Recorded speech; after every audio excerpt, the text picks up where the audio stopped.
You know, when we look at the entertainment and media field at the moment, especially if I look at music, it feels as though our women, our females, you know, literally need to sell themselves for recognition more often than not. The bigger the star, the sexier the act seems to be the trend. How were you able to move yourself forward without compromising yourself in any way? You know, you stood your ground, which is not always the popular position, but your brand is still the biggest female music brand in West Africa. I think the intrigue, or not really knowing what is this woman about. I mean, who the hell does she think she is? Let me go. Onyeko, is that the Onyeko woman we're talking about? I think that was what drew people. But it was difficult during our time, and I give credit to people like Christia Senibokwe, because she was in the ring before I came in. The Dorai photos, they were they were in there fighting it out. And with Dora, you began to see educated women coming into the field and holding their own and not apologizing. You know, it was difficult because some men thought that because you go up on stage and you entertain, therefore you must be a loose woman. And I remember going to do a show somewhere, and the chap that had hired me, very well-known person, I'm sure if he's listening to this, he'll remember, just came behind me and went like this. Don't spend all your energy rehearsing. When I turned, and God help you, as I turned, he saw and he backed off, and he did apologize. But again, it's that ability to say no. You know, there's a red line here and you can't cross it. You've paid for me to entertain your guests at an event. I'm going to give you the best. But that's where it ends. Doesn't make me your girlfriend. Exactly. He had required that I dress up with the local women and come dance. I said, for what? I said, you pay me for that?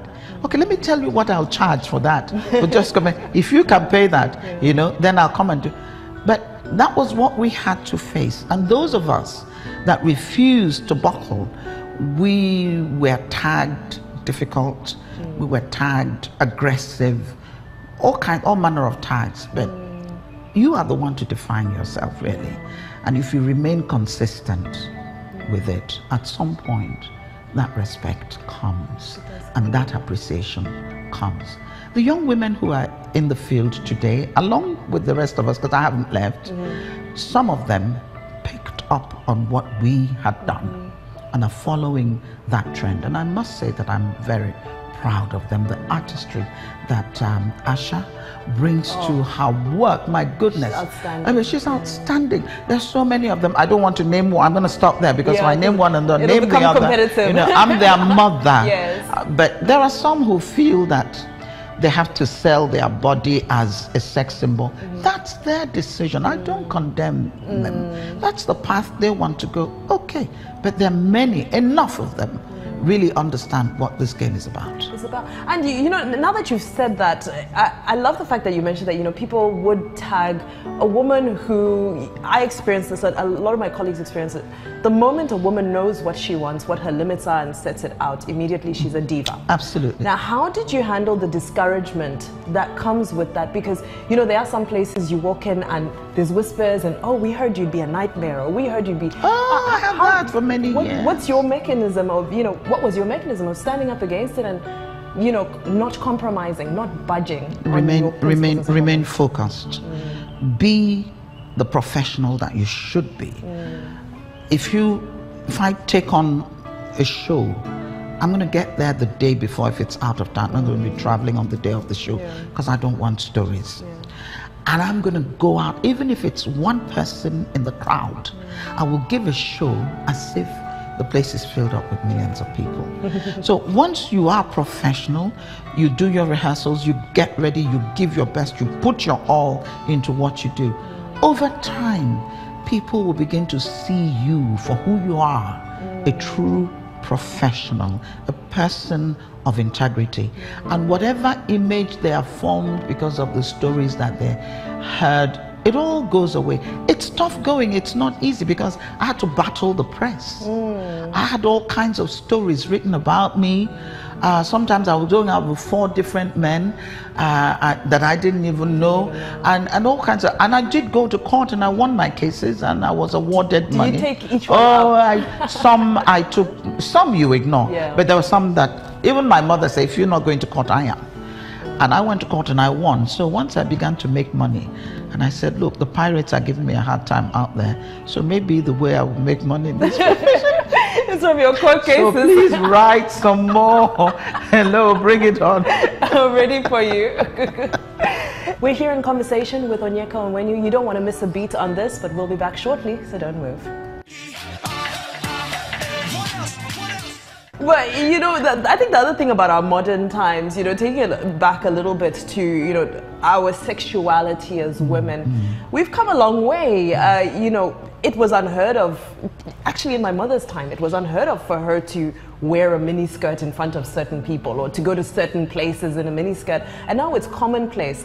You know, where are we drawing the line between kind of tradition and culture and modernity with showing skin? Because a lot of even, you know, my little niece will wear a crop top and little shorts, and to her there's nothing sexual about it. It's just an outfit. Absolutely. You know, where do you feel that we should be drawing the line for women, especially when you look at you know, when we're looking at rape cases and the fact that women are being shamed and women are being accused for being victims of rape because, oh, she was wearing a short skirt. Yeah, I know, so it's your fault. Exactly. What are your thoughts on that movement, and what can we sow into it from your experience to try and start healing that? I think every generation has to find its middle road, because we all had that I wore mini. Oh, you had your moment. No, I had. If you saw the pictures. You're a real pop star, yes. I wasn't a star then. I was just a young lady, and the minis were in vogue. And we would go to my mother's box, took out some of her very nice lace and had it made, you know, we're preparing for a major party, and we will wear the minis.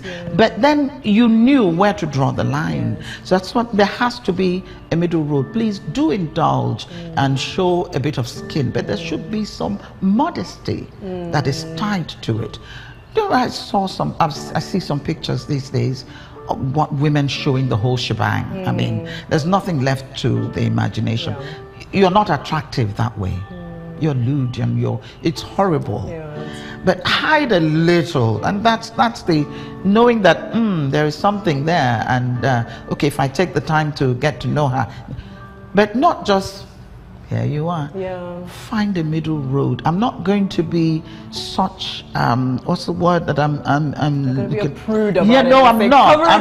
No, I'm not. But always find a middle road. What is it that my children would see today that I had worn during my time and not be ashamed? Yeah, that's true. Very good of point. Me, and that's always very important. Now, while we're still talking about the arts of the entertainment industry, I want to touch on the Me Too movement. And it's incredible that, you know, it takes one or two, a couple of voices to speak up, and then everybody realizes that in one form or another, they experienced it. Now, you've already spoken about how you were vocal, you stood your ground, but it's still a disease, especially in entertainment and media, shall I say, maybe because it's less structured. It's not just entertainment and everywhere. Media. It's everywhere. In fact, I didn't have to face it in entertainment because I came in a very outspoken, educated woman. And yes, I did face it. But then I was able to deal with it. In politics, particularly. In Nigeria, it goes on, but I don't think we will ever get to a situation where we can begin to talk about it. Really? Why do you feel that? Because is it too prevalent, or the men who are guilty too powerful? Yes, all of the above. And what I say to women who are in politics is, don't make that mistake. You see, a man comes after you sexually for a good number of reasons. He could be attracted to you. Yes. Even as an artist, people see you on TV, they may be attracted to you, but then some just want to say, hey, come to my house and see that Onyeka when women they see for TV. she did my house now. The you know, ego. It's to feed their ego. Or he wants to really, he's frightened of you, of the power that you hold. And he wants to put you in your place. And the only way he can do that is making you a sexual object. Conquest. Take a conquest to tell you this is really all you're good for. Yeah, we will allow you to parade the corridors of power, but we bring you close because what you're good for is for me to take you into the bedroom and do this and do that. And once you allow that because you think it's the only way you can move up, you are done for, you're finished. You might get the immediate gratification, you might make a lot of money, but that's the end of you.